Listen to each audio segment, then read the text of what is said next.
Welcome friends, आप सभी का स्वागत है हमारे यूट्यूब चैनल FOS यानी फंडामेंटल ऑफ स्टॉक्स में। आज हम लोग पैरामाउंट कम्युनिकेशन लिमिटेड का बात करेंगे। इसका कुछ एक न्यूज़ भी आया हुआ है जिसके कारण इसमें आपको मंडे को बहुत अच्छा एक उछाल देखने को मिल सकता है। इसलिए हम लोग इस स्टॉक्स का आज एनालिसिस करेंगे कि क्या ये एक मल्टीबैगर स्टॉक है या फिर ये एक सुपर मल्टीबैगर स्टॉक्स है।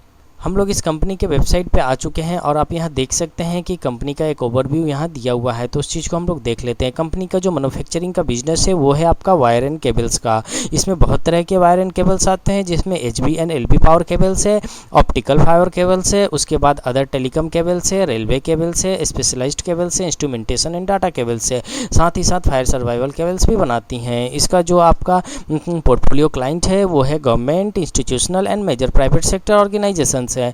बोथ है national and international in power sectors, telecom, railways, IT, communication and construction sectors है। ये जो इनका पोर्टफोलियो क्लाइंट्स है जो कि इनसे ये प्रोडक्ट्स को खरीदती हैं। साथ ही साथ इसका डिफेंस और स्पेस रिसर्च का सेक्टर्स है जो कि इसमें इंक्लूड है। तो लगभग जितने भी सेक्टर्स हैं सभी का जो है इनके साथ डीलिंग्स होता है और ये सभी को अपने माल को बेचती है। इसके अलावा अगर हम लोग एक्सपोर्ट की बात करें तो देख सकते हैं यहाँ पर इस कंपनी का एक्सपोर्ट्स भी होता है जो कि UK, Spain, Russia, south Africa, UAE, Jordan, Kuwait, Qatar, Iraq, Sri Lanka, Tanzania, घना, केन्या, जिम्बाब्वे, बांग्लादेश, नेपाल, इस तरह के कंट्रीज़ में ये अपना प्रोडक्ट्स को भी बेचती है। सबसे बड़ा बात कि दोस्तों हम लोग इस कंपनी को क्यों चुने, क्योंकि हम लोगों को इन्वेस्ट करने से पहले कंपनी को चुनना है तो उसके बारे में समझ लेना ज़रूरी है।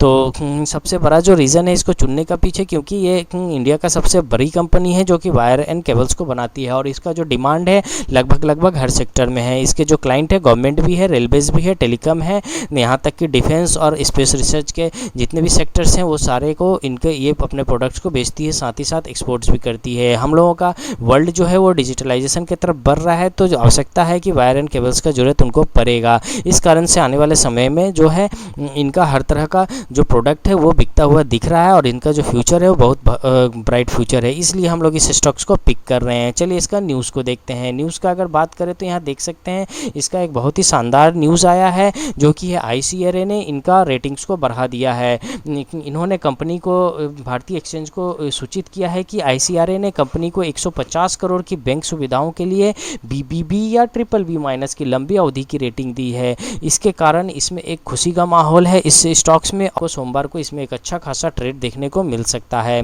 आगे अगर देखें लंबी अवधि में ये स्टॉक्स क्या दी है तो उस चीज़ को भी हम लोग देख सकते हैं। 10 साल में लगभग 5700% का इसमें एक रिटर्न दिया है। अगर 1 साल का बात करें तो 150% का इसने रिटर्न दिया है। लगभग 5 साल में अगर बात करें तो ये 11 रुपये 35 पैसे का शेयर आज 87 रुपये पे आकर खड़ी हो चुकी है। तो कहीं ना कहीं इस स्टॉक्स में दम है, ये अपने कारोबार को बढ़ा रही है, इसका जो मार्केट वैल्यू है वो बढ़ता जा रहा है। तो ये सब रीज़न है, इसलिए हम लोग इस स्टॉक्स को पिक कर रहे हैं लॉन्ग टर्म इन्वेस्टमेंट के लिए। साथ ही साथ चलिए अब हम लोग इसका रेशियो एनालिसिस, PNL और बैलेंस शीट सभी को देख लेते हैं। उसके बाद एक डिसीजन हम लोग निकाल लेंगे, ठीक है।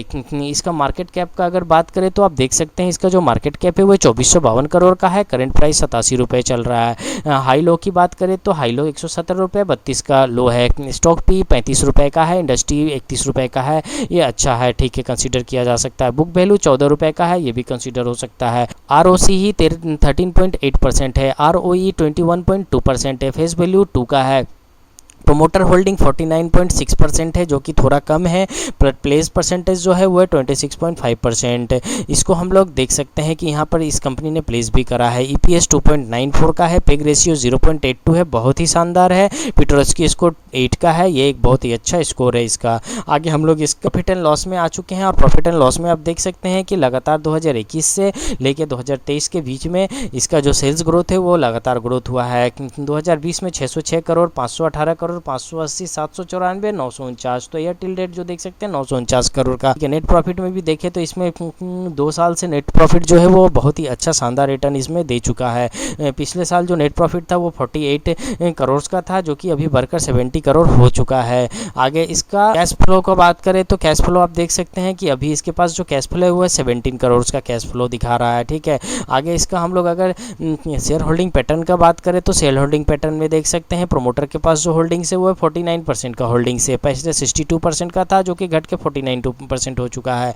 एफआई का होल्डिंग बोले तो एफआई होल्डिंग का 7% बढ़ चुका है, मतलब एफआई इस कंपनी में इंटरेस्ट अपना दिखा रही है। डीआई का अभी तक कोई होल्डिंग नहीं है। पब्लिक के पास जो होल्डिंग है वो 43% का होल्डिंग है, जो कि पहले 37% था और 43, मतलब अभी पब्लिक भी इसमें इन्वेस्टमेंट कर रही है। तो दोस्तों कहीं ना कहीं हम लोग इस शेयर को देख सकते हैं। जो पैरामाउंट केबल्स है ये एक बहुत ही अच्छी कंपनी है। इसका जो रेशियोज़ है बाकी जो इसका प्रॉफिट एंड लॉस है फंडामेंटल है वो पिछले 2 सालों से एक अच्छा इंप्रूवमेंट की तरफ बढ़ रही है, अपने को एक्सपेंड कर रही है। इसका प्रॉफिट भी अच्छा आ रहा है, इसका बैलेंस शीट भी अच्छा है, इसका रेशियो एनालिसिस भी अच्छा है और कंपनी का सबसे बड़ा जो है इसका जो कोर बिजनेस है वहाँ से इसको इनकम बहुत ही अच्छा आ रहा है। तो हम लोग कहीं ना कहीं इस कंपनी को कंसीडर कर सकते हैं और इस कंपनी में लॉन्ग टर्म के लिए इन्वेस्टमेंट कर सकते हैं।